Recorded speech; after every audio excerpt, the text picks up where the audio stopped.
Victoria reunites with her family. In the tack house, Victoria tells her daughter that Victor has texted and wants them all to meet at the main house. Claire wants to meet with Kyle first. Her mother thinks she should see the family first, but Claire doesn't see what difference a few hours could make. Victoria is sure that Victor will be displeased by this. It's times like these that he thinks they need each other the most. Claire thinks that if he cares about family, he will understand she needs to see Kyle. She doesn't care what Victoria tells Victor. She's not changing her mind. Is Victor's vendetta finished? Kyle, Jack, and Diane are relieved to be back in the Abbott manse. Diane and Kyle can hardly wait to see Harrison. He reminds her that his little footsteps may not be as quiet as she remembers. Diane hates that her long-awaited honeymoon was derailed, but Jack promises her it can be rescheduled. Diane still can't make sense of what the point of all of this was. Her husband points out that Kane never truly revealed his hand. That means none of them should get too comfortable.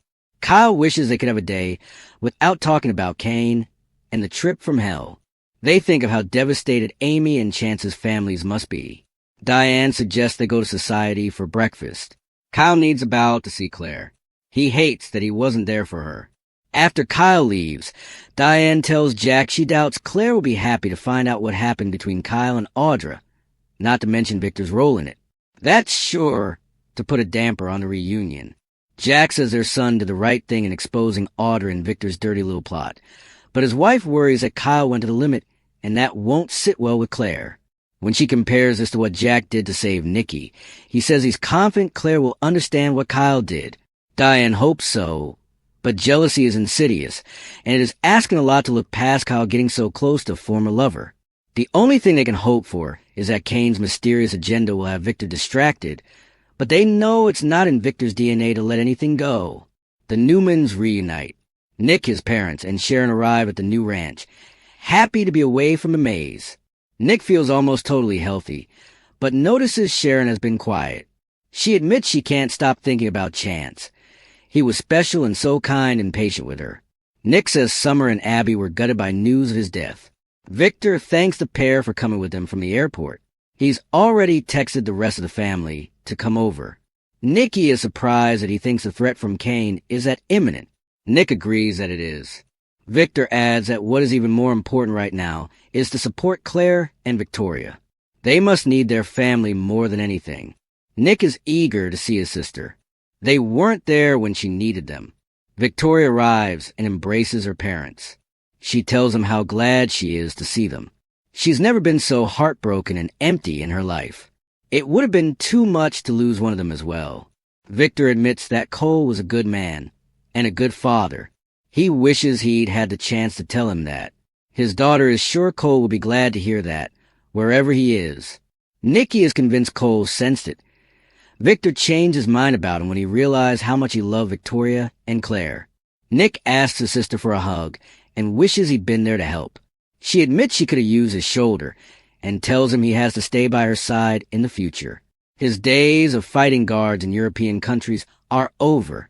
Nate and Audra catch up. Nate arrives outside of society and peers in to see Audra sitting alone. When he enters, she rushes over and welcomes him with a hug.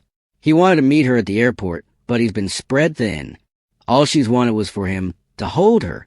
She still can't believe what happened to Damien and assures him she's there for him and Amy. Going to Nice was a huge mistake, she says. Nate regrets not going. It makes him sick that he wasn't there with his brother in his last days. He can't believe Damien is gone just as they were building a real relationship. Audra wishes they'd all stayed home, but asks Nate not to torture himself. They discuss how badly Amy is handling her son's death. As Nate explains, she's shut down. Breaking the news was the hardest thing he's ever done. At first, it was denial, then fury, and now she's withdrawn. She was on a mission to reconnect with her son. Now her purpose is gone. Nate will take care of her and has to help her transport the remains. Audra asks how she can help. Nate says holding her is enough. He's already taken care of all the arrangements for his brother, since Amy couldn't face them. Nate explains that he had the office for his brother at Winters all set up and even lined up a perfect project for him to spearhead. He almost got them Bears season tickets, but put off so they could select tickets together. Nate was really looking forward to getting to know his brother. Now he's gone. Jack and Diane walk into society and immediately spot Nate and Audra. She complains that they can't seem to avoid that woman. Jack thinks they should at least pay condolences to Nate. She wonders if he knows what his so-called girlfriend has been up to. Jack reminds her he's in mourning, so she agrees to hold her tongue. They walk over to the table and tell Nate how sorry they are about what happened to his brother. Audra says it was a shocking and bizarre trip from beginning to end. Nodding, Diane says it was full of disturbing surprises. Audra glares at her.